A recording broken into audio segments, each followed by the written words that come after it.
you through, and I understand brevity is going to be important today, so I'll try my best to sort of breeze through this and hit all the high points as quickly as possible. So to move forward, ultimately what we're looking for through this process is to achieve a couple of things. Firstly, we want to be able to deliver a best-in-class mixed-use community that reflects our shared values. That's really the vision that we have for Pier 8 as it's already been defined in the Setting Sail Secondary Plan and subsequently in the Urban Design Study and Guidelines that were endorsed by Council back in May of this year. Additionally, though, through this process, we also want Hamilton to be seen as an innovator amongst Canadian municipalities for its ability to work collaboratively with the private development community to achieve city building priorities.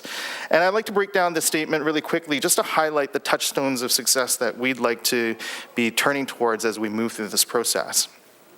Best in class, really that means that we're going to set the bar high and we're going to push for great outcomes. We won't be satisfied with mediocre outcomes. Shared values. The waterfront is an asset for everyone in the city to enjoy, and everyone should have an opinion. The challenge, though, for us as a city is to how can we articulate that collectively as a diverse city, and we need to find some common ground. So that is something that's a challenge for us that we're going to be looking to fulfill.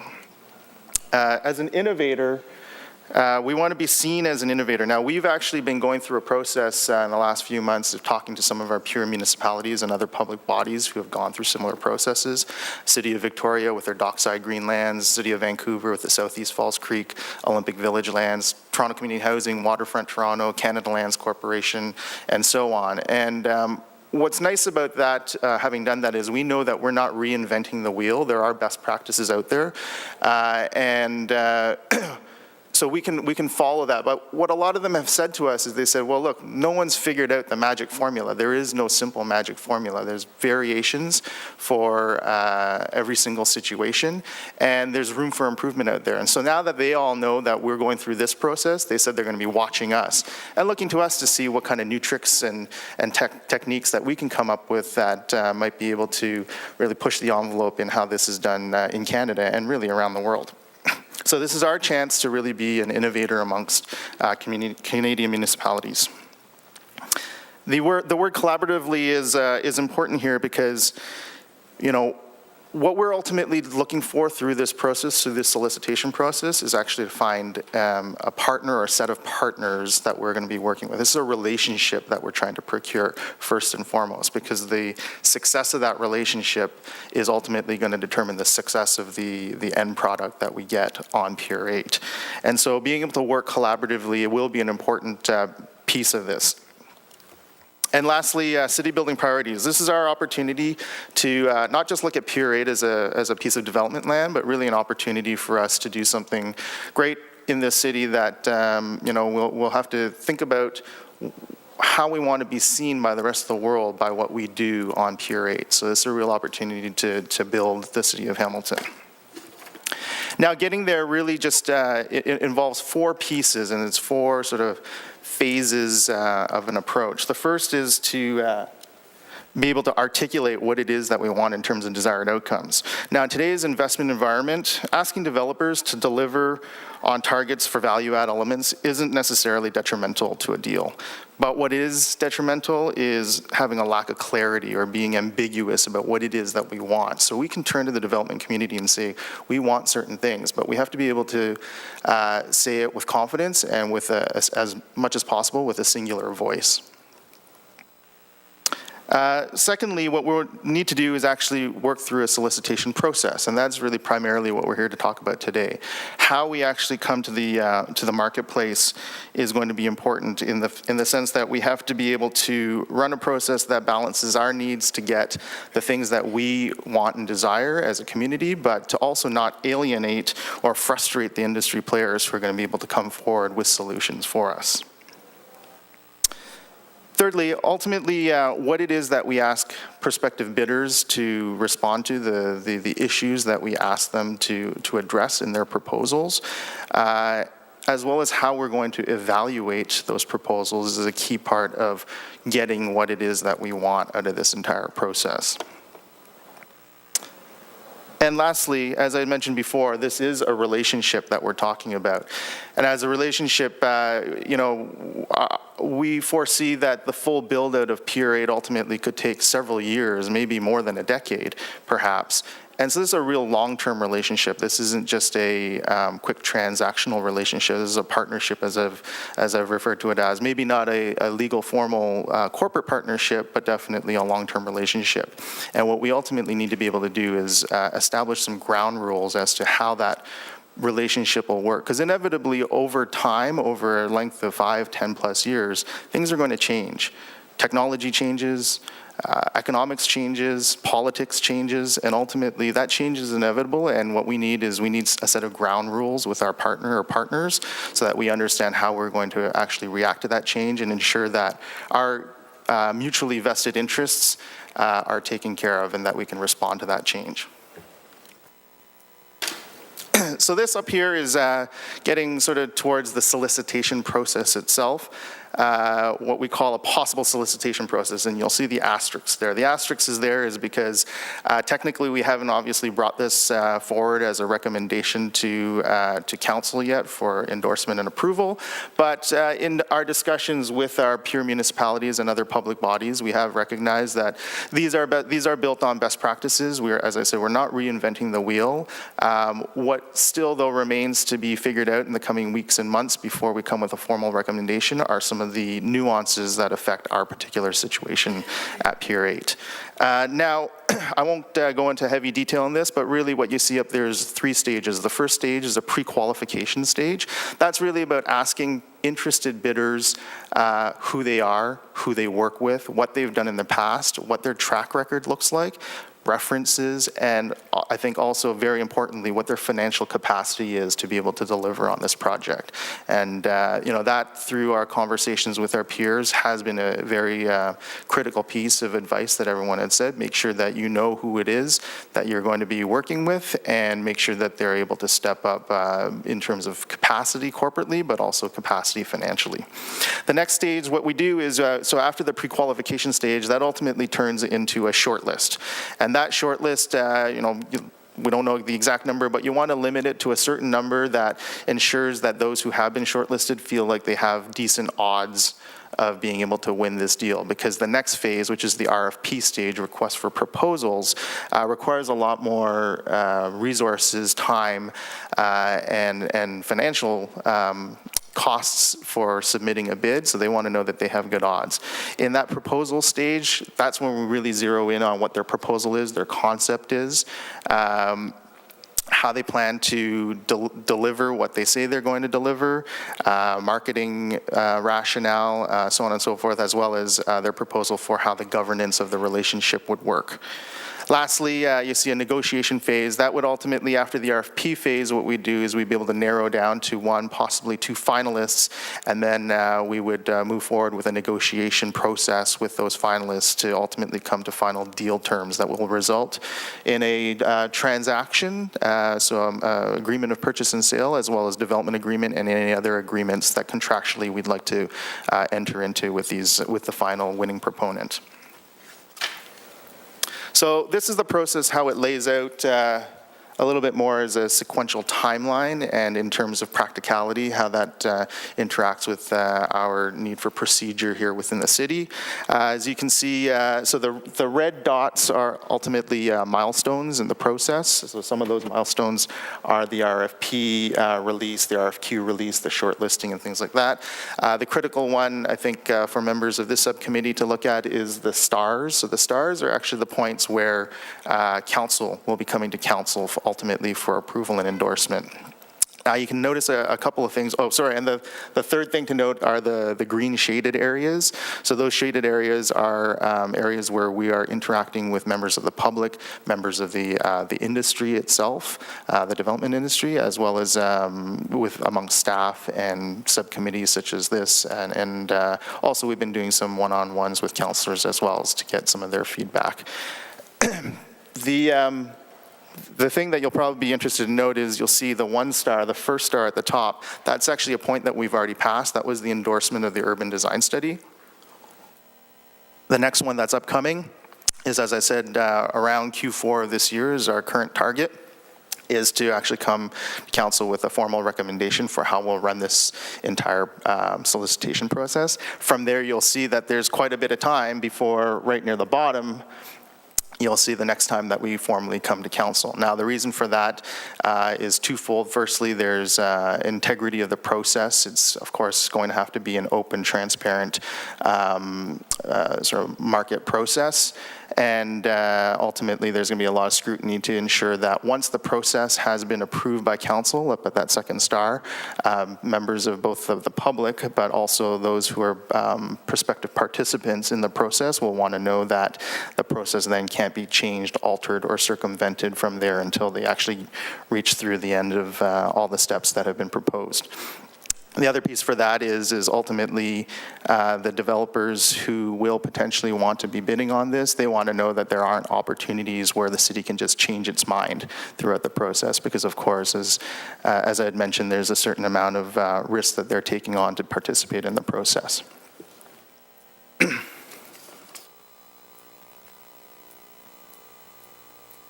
So ultimately, as I'd said before, there's an opportunity here with Pier 8 to really go after some great city building objectives, and that's really talking about value add. This isn't just about getting necessarily the highest dollar that we can for the lands. This is an opportunity for us to turn to the development industry to ask them to be able to contribute something to building our city as well. And you know, we're in this unique position where we can leverage Pier 8. I think generally as a whole that we agree that Pier 8 is a valuable and very sought after piece of land. And in that be able to use that as leverage, or the carrot on the stick, so to speak, to be able to get some other things throughout this process.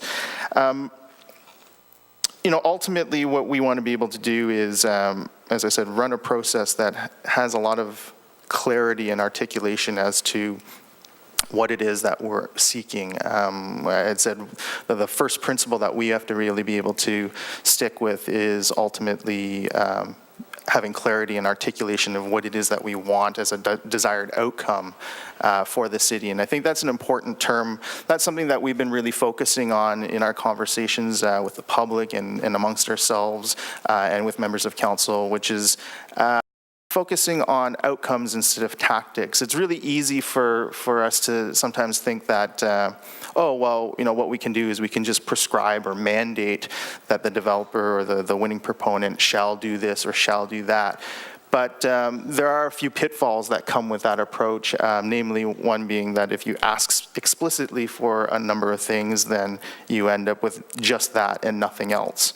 The other being that if you ask for too many things, then the risk is ultimately that interested parties may say, this just isn't the process for me, and I'll move on. And good luck with how you with what you end up with.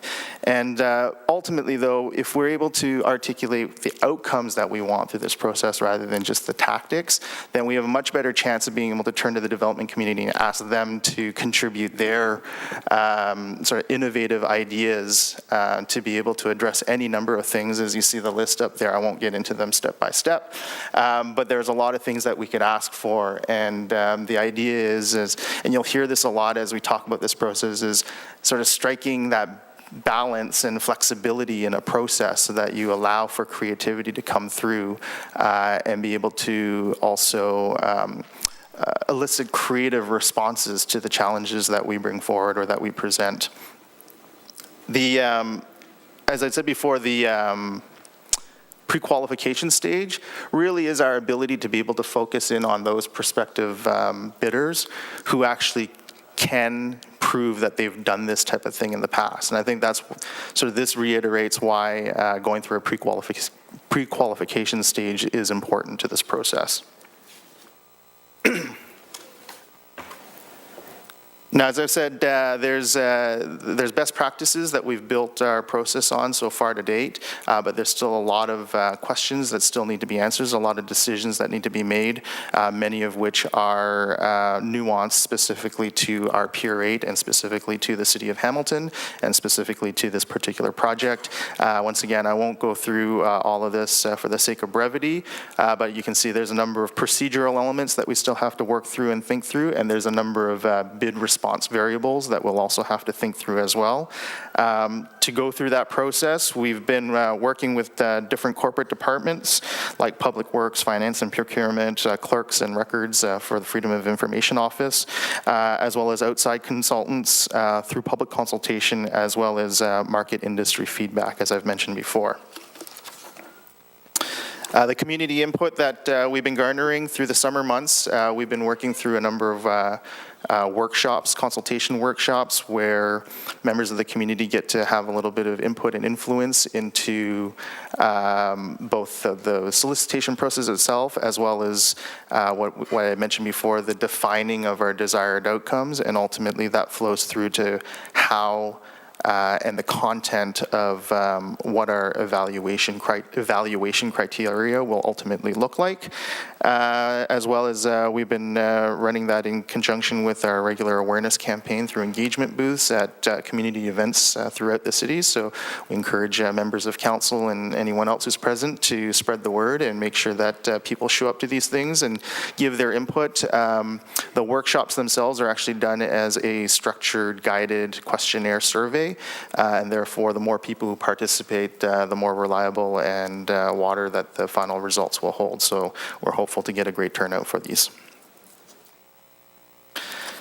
Very briefly, as you're probably aware, our solicitation process really is running in conjunction with a number of other processes that are happening at Pier 8.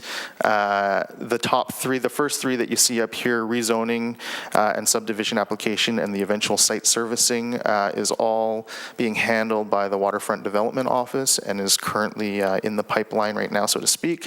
As you can also see that our solicitation process, it really kicks off with council approving the process. That's going to happen in and around the same time that we expect that the recommendation to approve the rezoning application and plan a subdivision application will happen. So we'll continue to coordinate with the Waterfront Development Office to ensure that those things are still aligned. Ultimately, what we need to be able to do is run a process with the solicitation process to the point where shortly after the conclusion of the solicitation process, we enter into transaction documents that will ultimately allow the winning proponent to be able to kick off their first development permit approval, hopefully within a reasonable amount of time, as we don't want to be sitting on a lot of downtime with these lands. And that's really ultimately going to be predicated in the site servicing and other things that the city has promised in terms of what will be happening with the lands from the city's perspective, being able to also be happening at the same time that the developer would like to kick off their development. So in terms of next steps, I sort of run through really quickly. For the public input, we will continue with our summer workshops. Industry input, so one of the things I alluded to is right now we're going through a market sounding process formally through a consultant, through Altus, and they're talking on our behalf with members of the development community, locally, regionally, nationally, and possibly even internationally, and trying to get a sense as to what the industry, the development industry thinks and feels about the process that we're talking about bringing to the table as well, because ultimately they will be the ones who will be asked to participate. As I mentioned, there's some decisions that we still need to be made before we come forward with a formal recommendation, and that strategy is we're working on, we have engaged Deloitte they had done previous studies related to this project, and they will continue on. They have been engaged, and actually their team has recently been expanded to include John Campbell as a sub-consultant. Now, John Campbell is the former CEO and president of Waterfront Toronto. So he's actually since retired from that position and become a consultant on his own, working on waterfront projects around the world, and he has joined the Deloitte team as a sub-consultant to work specifically on this project for us. Another element that I'd like to briefly mention is the idea of a fairness monitor. That's a best practice that, in talking with a number of our peer organizations, has become a very common practice. And I should say very common, but not 100% across the board. But definitely in terms of running a process such as this is sort of in the public eye, and obviously, having a high profile and potentially high dollar value associated with that. It's seen as a fairly important piece for how we'll run this, and we're happy to talk about how that could move forward, either in the question period or any time after. So ultimately, as I said, there's a number of things that we're working on right now through the summer months. Our understanding is there is one more, if not more, subcommittee meetings happening prior to us coming forward in Q4 to GIC and Council with our formal recommendations. So we will have an opportunity to return back to this subcommittee and present our findings as they progress. Ultimately, just to summarize, what we want to be able to do is we want to be able to present a balanced recommendation to GIC and Council. And so when we come forward, it's really going to come with three prongs or three legs to the stool, so to speak. The first is, an idea of what public opinion is about, this entire process and what we're recommending. Secondly, will be industry input through the market soundings. And thirdly, will be the technical input that comes from working with our consultants, the best practices that we've gathered from our peers, as well as our own technical staff expertise. Ultimately, that all comes together into a report that we'll bring forward, and we'll look forward to hearing Council's response at that time in Q4. Anyways, thank you for your time, and hopefully been able to keep this fairly brief, but we welcome any questions that either myself or Chris will be able to answer. Philbert, thank you very much, and while you're at the podium, I'd just like to thank you for our meeting last week. It was very helpful. Questions from our committee members? I do not see any, so unless Mayor Fred has one? No questions, just a quick comment. Appreciate the kind of groundwork here. Just to be clear about timelines, so I've got a number of developers that are asking, what's happening, we're interested, all of that sort of thing is already kind of rolling around, which is terrific. Great to see their interest. But so to be able to give them some clear, definitive timeline, you're talking about reporting back by Q4. Is it fair to say by end of year? Yeah, absolutely. What we hope to do is bring forward a recommendation in Q4. If all things go smoothly and Council is able to endorse the process that we propose, then our goal ultimately is ideally from a marketing standpoint to be able to actually be able to go. There's a Toronto Real Estate Forum which happens November 30th and December 1st of this year. Happens every year in and around December. That's where it's the largest gathering of real estate professionals in Canada, and for us to be able to say that we have endorsement from Council for this process, and it's either already on the streets or imminently coming to the streets, that's really from a pre-marketing standpoint a great way to generate that buzz.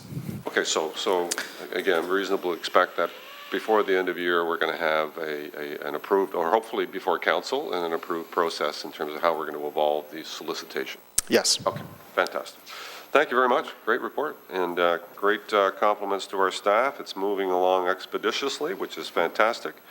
And happy to see John Campbell on board, actually. We've got a wealth of experience there from him being a sub-consultant here. He's certainly got lots of knowledge about how Waterfront Toronto was evolved, and having him, providing some advice to us, I think is going to be very helpful. So that's great as well. So thank you.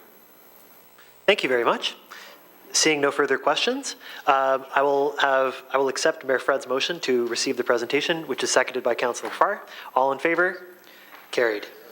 7.2, we now have a presentation from Gavin Norman respecting the preliminary plan for implementation of the West Harbour Waterfront Recreation Master Plan. So I call on Gavin to make his presentation, please. Mr. Chair, just through you to the clerk, we do not have quorum if you leave in 25 minutes. That is correct. Okay. Good morning, committee members, chair, staff, members of the public. Today, it could be up on the screen or no? Is it just on the screen? Oh, this one? Okay. What do I use? Forward?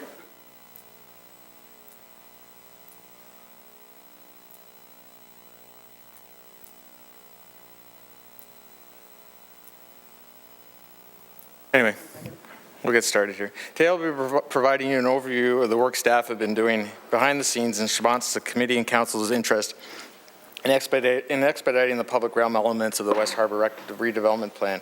Staff won't be making any formal recommendations today, but rather we'll be providing you with some of the key insights that we've been looking into and the key issues related to the shift in priorities in terms of what we're working on into the West now. Though we do expect to come back with formal recommendations at a subsequent West Harbour Development Subcommittee meeting.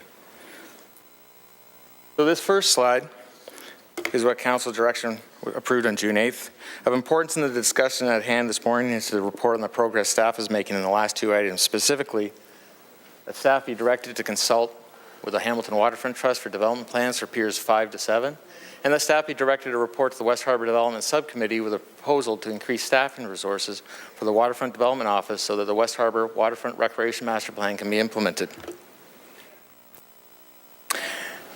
Now this, for the people that perhaps aren't fully aware of or less familiar with the West Harbour Rec Master Plan, here's the concept plan that was originally approved in January 2010. It was reaffirmed by council on June 8th of this year. This next slide is a zoomed in area of the Rec Master Plan, concept plan, showing the Piers 5 to 7 area. And you'll see on the left side of the map, you'll see Pier 4, and that spans all the way over to the Pier 7, or at least the west edge of Pier 8, and includes all the infrastructure within the main basin, the marina infrastructure and breakwater. In terms of the projects and budgets in the Piers 5 to 7 area, there's several projects identified in the Rec Master Plan and the corresponding implementation plan. They include the shoreline reconstruction and boardwalk, the artisan village, the commercial village, the pedestrian connections and bridges. The total cost of these projects in this defined area is about $23 million. Currently, about $15.4 million is allocated in the 2015 to 2018 capital budget for the shoreline and villages, and about $7.6 million set aside for pedestrian bridges, and they're currently planned for implementation in later years. Currently, it's year 2022. There exists an existing project management agreement between the city and the Waterfront Trust. It's intended to leverage the use of the Waterfront Trust in implementing the revitalization plans at the waterfront. The agreement refers to overarching principles that speak to the mutual interest in the improvement, revitalization, and expansion of the waterfront area, and also the need to cooperate and collaborate to meet goals and objectives of each of the waterfront project for each waterfront project. The agreement also refers to key issues with respect to authority for the work and the work being completed in accordance with applicable laws. So since 2013, the Waterfront Trust has been actively project managing several projects on behalf of the city in order to kickstart the revitalization efforts at the waterfront. They include the Piers 5 to 8, and many of these studies and projects here you may be well aware of, but the Piers 5 to 8 servicing studies and pro forma analysis, the Pier 8 pumping station Class EA, the Piers 5 to 8 Phase 1 and Phase 2 environmental site assessment, which I'm going to speak to at the end of this presentation, the main basin marina docks and breakwater layout, and the Bayfront Park Beach water quality study. Now, as we move forward, the key issues as relating to working with the Waterfront Trust on the Piers 5 to 7 projects is a more detailed operating framework, looking at the resource needs, which is the key direction of council back on June 8th. Capital budget changes required to address the resourcing needs and possibly changes in project scope. and then the public involvement in the design of the Pier 5 to 7 projects. So with respect to the operating framework, there's a need to maintain a high level of transparency, fiduciary duty, and financial responsibility on the Piers 5 to 7 projects. With respect to resourcing needs, there'll still be the city is still required to approve, inspect, and administer all the projects and through all phases of the projects. With the interest of council to advance all public realm features in the short term in the Piers 5 to 8 area, additional staff is required in the Waterfront Development Office, as well as it is expected that the Waterfront Trust will also have additional staffing requirements. Capital budget changes, modifications to the 2017 capital budget and forecast is required to address staffing and resource needs and to ensure funding, and to ensure funding is allocated in the appropriate year. Public involvement in design is going to be critical. The Piers 5 to 7 projects will need to be subject to the same level of public scrutiny and involvement as all city-run projects are. With respect to the operating framework, this is a key consideration that staff's working on with procurement and legal. And we have to look at the project funding, the tendering and procurement. With respect to the project funding, this really refers to how the city will pay for the works completed by the Waterfront Trust. For any substantial component of work, it is likely the Waterfront Trust will be needed to be upfronted funds to have that work undertaken. So we're working with the corporate finance in terms of how that money will flow. With respect to tendering and procurement, this is really an important issue as it relates to dealing with how we tender projects at the city. For the recent work covered by the project management agreement, most of the work has all been done with hiring consultants, but not construction work. So in the past, the Waterfront Trust has built construction projects on behalf of the city, and in light of this current work, it's probably the complexity, notwithstanding just the engineering, but the procurement and the different approvals that are required for projects like this. Staff are looking at two different options about how we deliver these projects. One option would be for the city to tender the projects that the Waterfront Trust is designing and getting approved and ultimately doing the contract admin.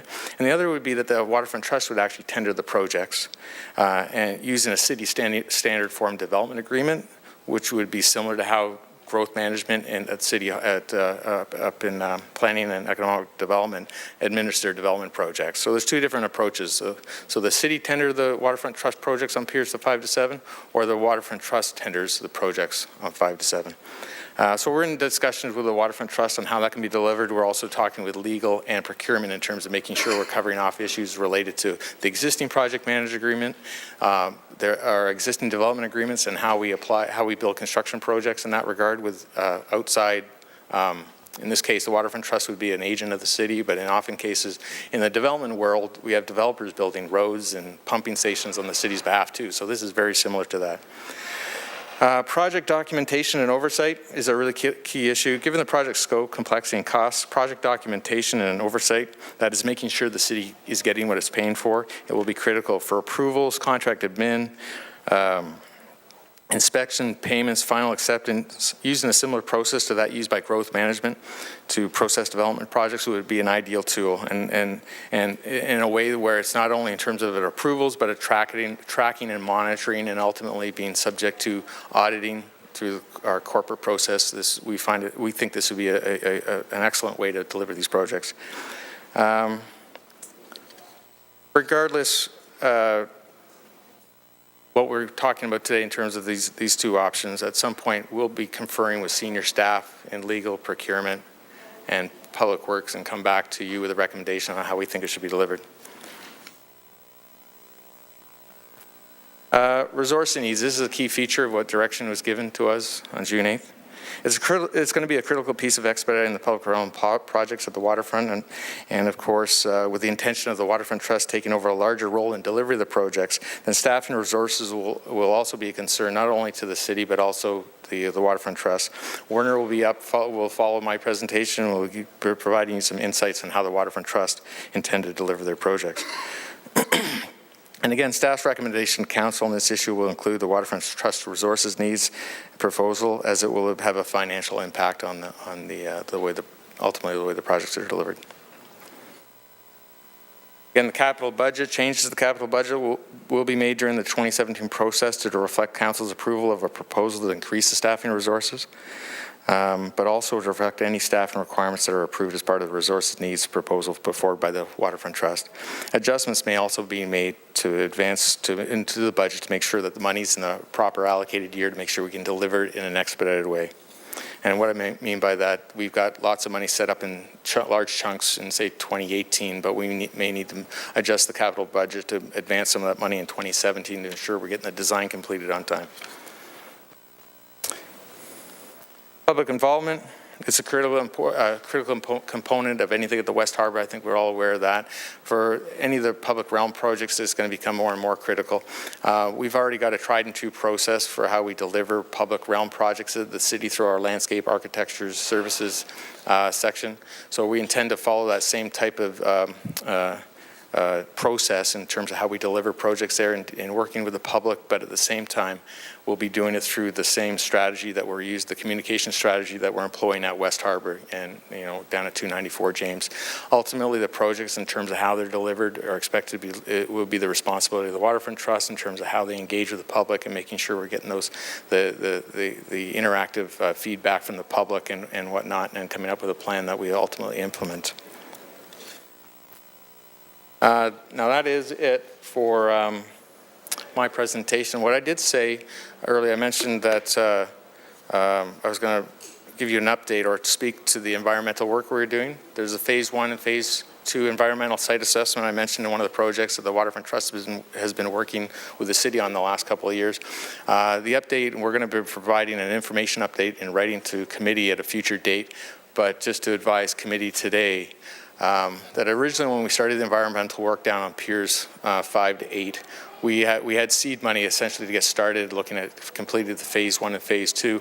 In terms of the work that's required to deliver ultimately a record of site condition, requirements of the province in terms of the process down in that area and for the specific area, the sort of the needs or the expectations of the province are a little greater. They've asked us to do a lot more work. We've also in terms of the lands, taking ownership of the federal lands where the rink is, Williams, that 8 acres. We're also now including that in the work we're doing, so that's a chunk of land that now we're expected to do environmental work. So the point being with these increased needs of the province, additional lands, and also the fact that the lands as contaminated as they are in terms of former industrial lands are, they're not overly contaminated, but we have found examples in certain areas where we need to do work. All in all, and I probably should have said this at the very start, it speaks to the budget that we originally started with. We expected that we might spend, and again, not knowing what you get into when you get into a lot of environmental work, until you start digging holes, do you really understand what you might be up against?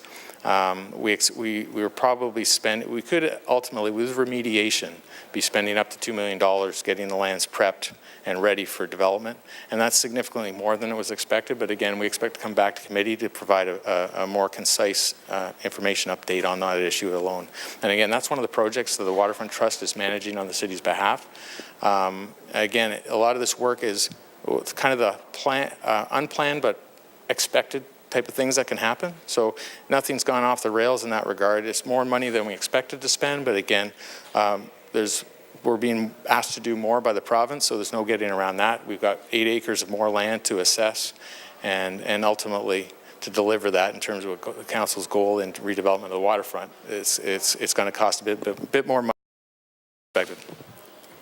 Thank you very much. I see an indication from Councillor Farr. The MOE is good at that, but Yeah. at least they're thorough, and of course remediation is important. Through you, Chair, I'm asking on the timing. So back in May, we moved at our last meeting of the subcommittee, item 3, Roman numeral 3, that you be directed to report to our development subcommittee with a proposal to increase staffing resources for the Waterfront Development Office so that the West Harbour Waterfront Recreation Master Plan can be implemented. On slide 10 today, third bullet, it looks like we're just about there, Gav.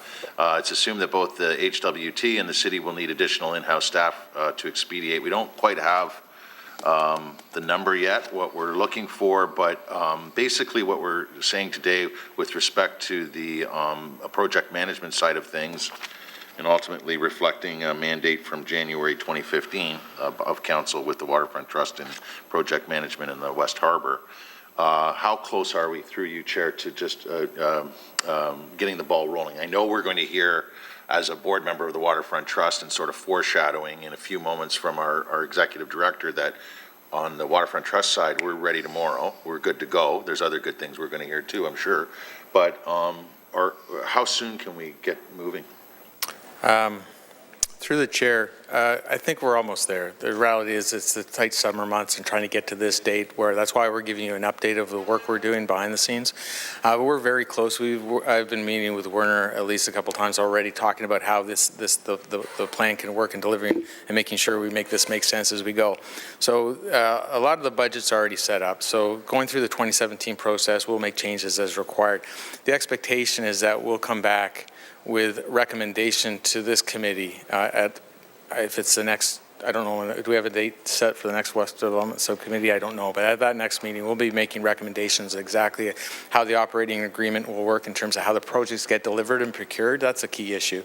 And ultimately then the other key issue, and that was the direction from council, is what are the staff and resources required, and there's a financial impact there. But what do you need to deliver? And we have a good idea now what we think we need at the city's end to deliver in a certain way. And again, that's based on the recommendations that, or at least what I talked about today, how the projects are procured and approved and the general oversight. But ultimately, it's the Waterfront Trust. When they come forward with a proposal on how they're going to deliver the projects, that has an impact too. And it's going to be the committee's approval and council's approval of that, which will define exactly how we're moving forward.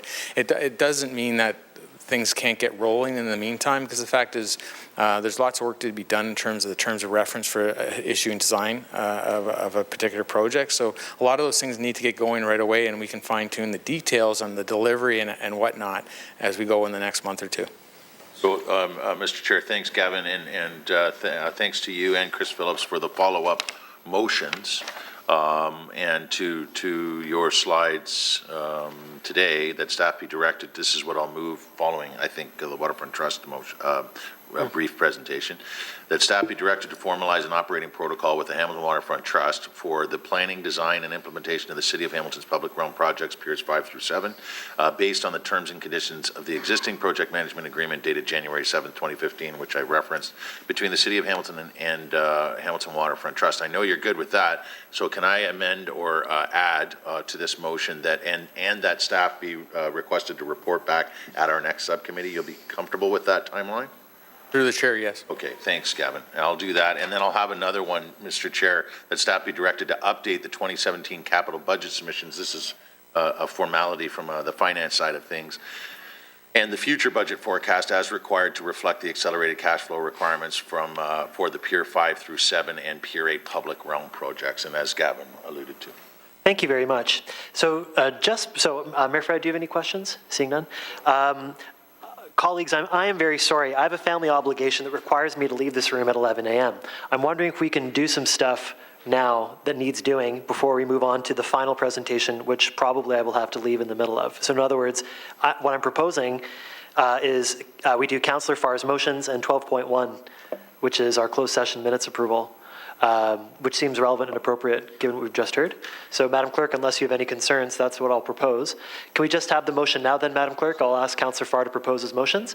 Is it best for us to receive the presentation, I think? Yes, so many thanks to Gavin. Thank you, Mayor Fred, for moving motion to accept presentation. Thank you to Councillor Farr for seconding that motion. All in favor? Carried. Great. Councillor Farr, I would ask you to please present your motions. So I would move, seconded by Mayor Fred, that staff be directed to formalize an operating protocol with the Hamilton Waterfront Trust for the planning, design, and implementation of the City of Hamilton's public realm projects on Piers 5 through 7, based on the terms and conditions of the existing project management agreement dated January 7th, 2015, between the City of Hamilton and Hamilton Waterfront Trust, and that staff be requested to report back once this is accomplished to our next subcommittee meeting. Excellent. And that's seconded by Mayor Fred. I have no questions. Mayor Fred, do you have questions or comments? I do. So just to be clear, so I mean, we're on that path anyway, were we not? We were basically working towards that kind of an agreement. It's everything that I heard in the presentation said that we were. So is this just reaffirming what we're already doing? That's my understanding, but I'll turn to staff. Through you, Mr. Chair, yes. All right, so we'll hear back in terms of how that's going to evolve and be formalized in terms of how we're going to procure, and all that stuff is going to be reported the next time we meet, correct? That's my understanding of the Okay, motion. Thank you. All right. Councillor Farr, that's correct, is it not? Yeah, great. I see no further commentary. Therefore, I will call the question. All in favor of this motion? Thank you. Councillor Farr, you have a second motion? Staff be directed to update the 2017 capital budget submission and the future budget forecasts as required to reflect the accelerated cash flow requirements of Piers 5 through 7 and Pier 8 public realm projects. Moved by myself, seconded by Mayor Fred Eisenberger. Thank you. Mayor Fred, do you have questions or concerns? No. Very good then. I will call the question. All in favor? Thank you. Colleagues, just to reiterate, before we move on to 8.1, we're going to deal with 12.1. Unless there's any discussion of the closed session minutes from our May 5th meeting, may I please have a motion to approve the closed session minutes? Thank you, Mayor Fred, and that is seconded by Councillor Farr. All in favor? Wonderful. 8.1 is an update from Werner Plessel, Executive Director, Hamilton Waterfront Trust, respecting a motion from the Hamilton Waterfront Trust to undertake redevelopment of Piers 5 and 6 and 7 in accordance with the approved West Harbour Recreation Master Plan. I call on Mr. Plessel to make his presentation. And Mr. Plessel, I do apologize. In a few minutes, I'm vanishing. Thank you very much for coming forward.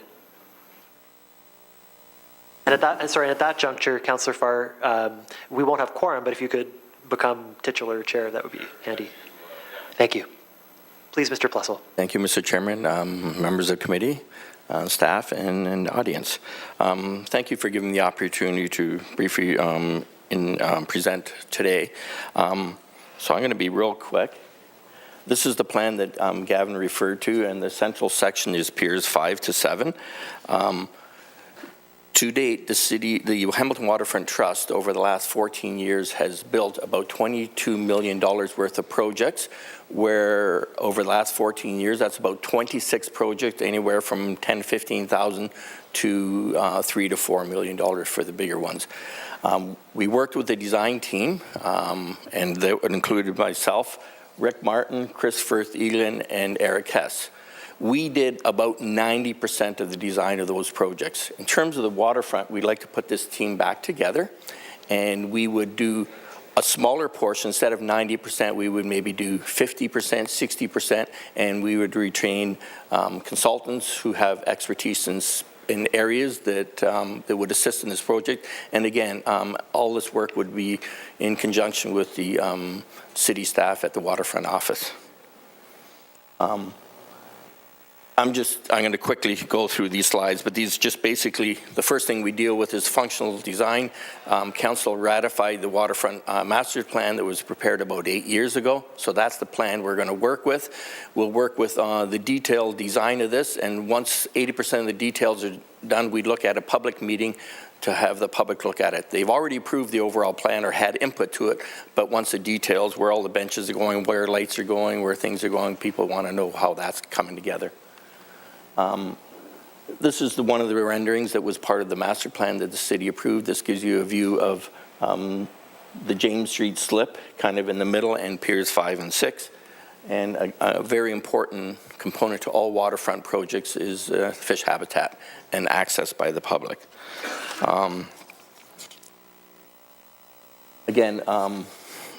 Once the design, the functional design is being completed and approved, detailed design and construction, and at this point we'd come to council to get final approval for the project and proceed to tender, as we've done hundreds of times in other projects. And then we'd prepare the contract documents, tender it in accordance with city policies. In the past, we've run those projects. We use the same policy that the city has.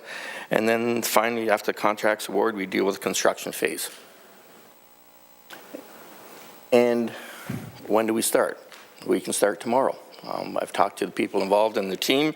We look at doing the functional and detailed design over the remainder of this year, 2017, probably divide the project up into a number of components, and then start building the latter part of 2017, 18, and into 2019.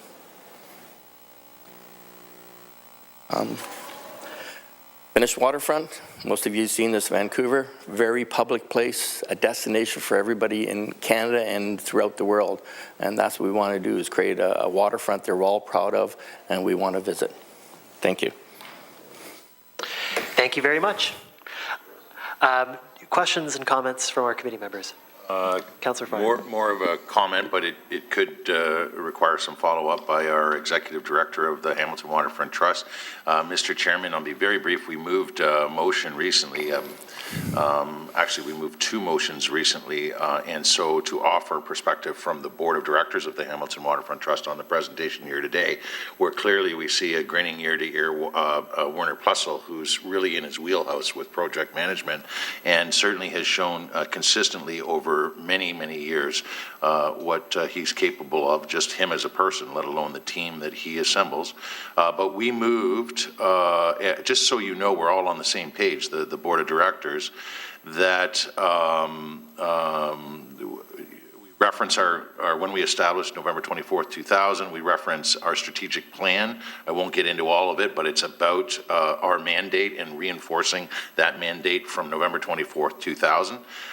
Recently, when we had a strategic planning session, that the Hamilton Waterfront Trust is an organization dedicated to making it easier for everyone to use and enjoy our waterfront developments that include integrated environmentally conscious trail systems, linkages, amenities, and a broad range of new opportunities, and of course, a consistent mandate to adhere to the already approved plans that Werner discussed. And we had a therefore be it resolved as a board that said the Hamilton Waterfront Trust Board of Directors seek meetings with the appropriate city staff to begin the dialogue that establishes the project management MOU.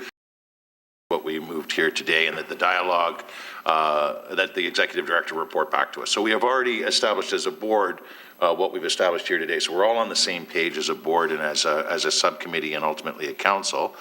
And then we also had that the executive director of the Hamilton Waterfront Trust be requested to meet with the appropriate City of Hamilton staff with the objective of devising a formula that maintains annualized operating budget. And this is where I think it's important that if Werner maybe would like to explain it rather than I, through you to committee, there is a project fee we receive as project managers.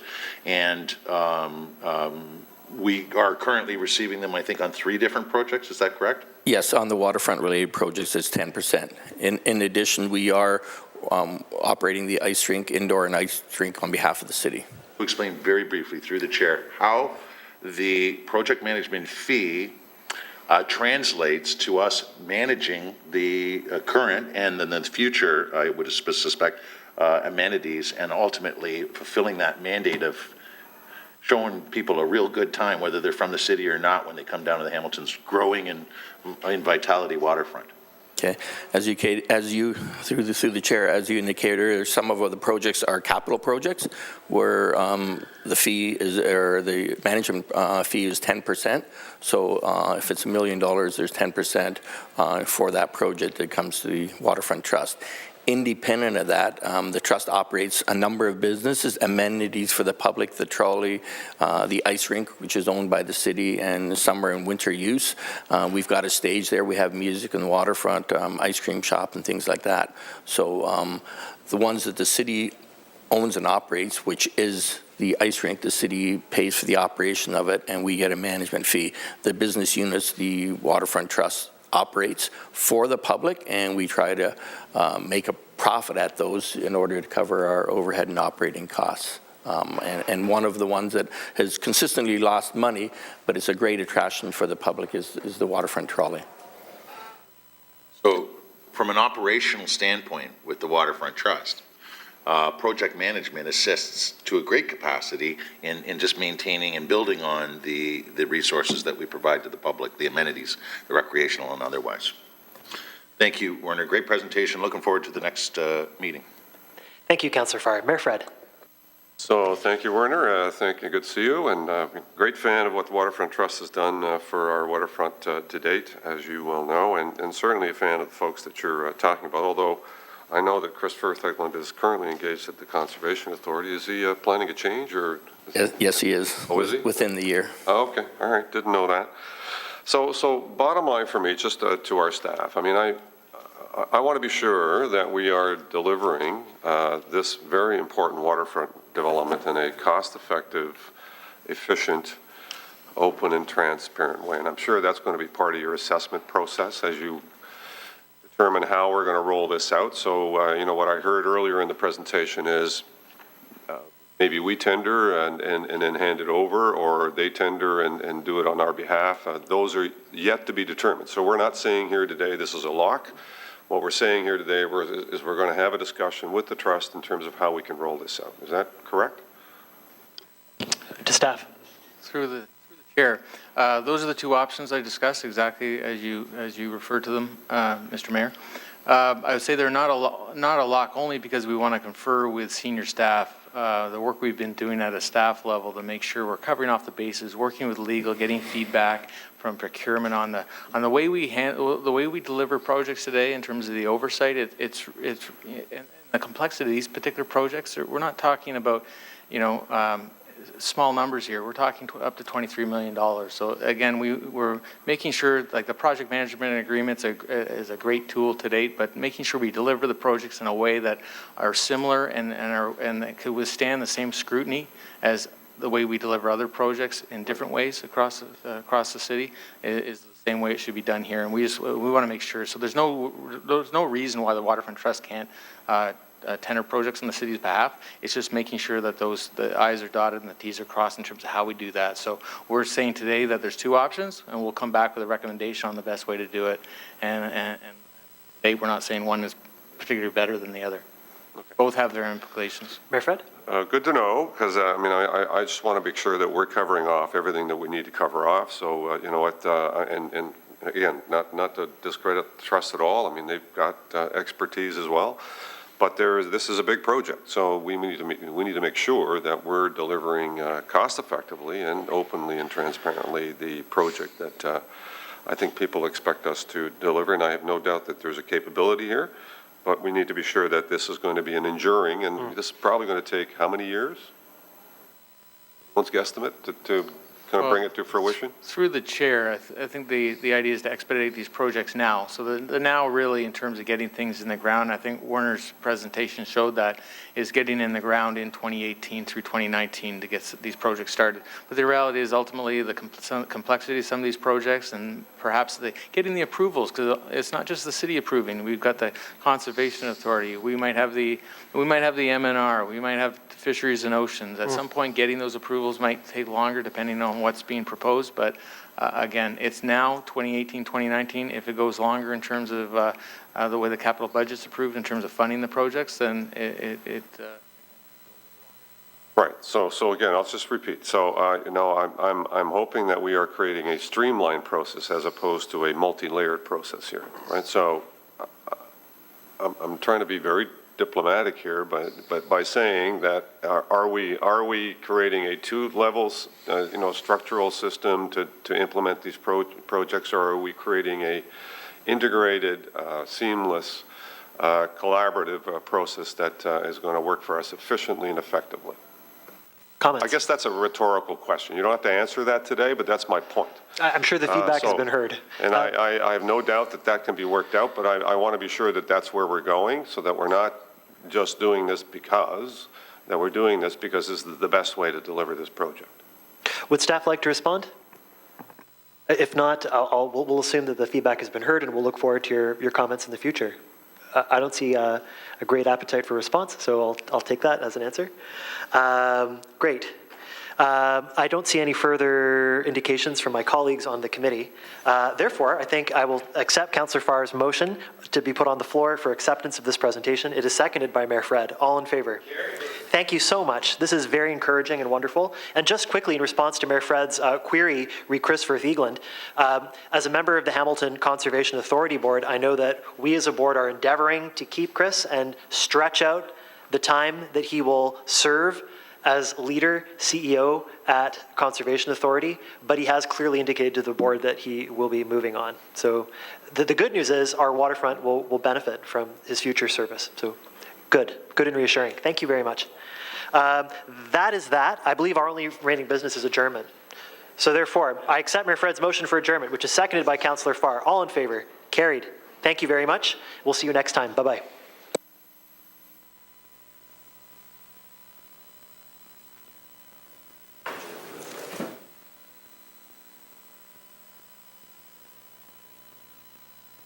Oh, and they were in the yellow package on top there, but it's just black and white copies. I can email. Oh, sorry, in the original agenda, did you have the blue package? Oh, is that? If they're split, yeah.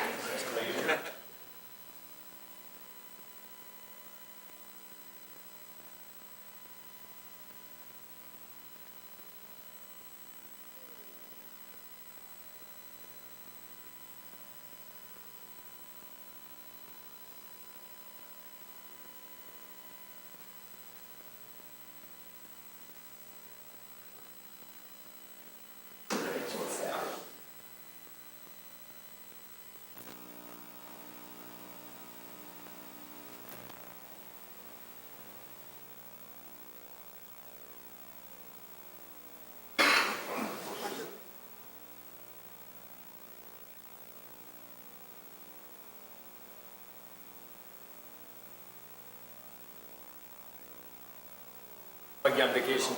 Oh, that's okay. I'm sitting on the tarmac. I don't think I can make the call now. That's a good thing. That's great. I want to make sure.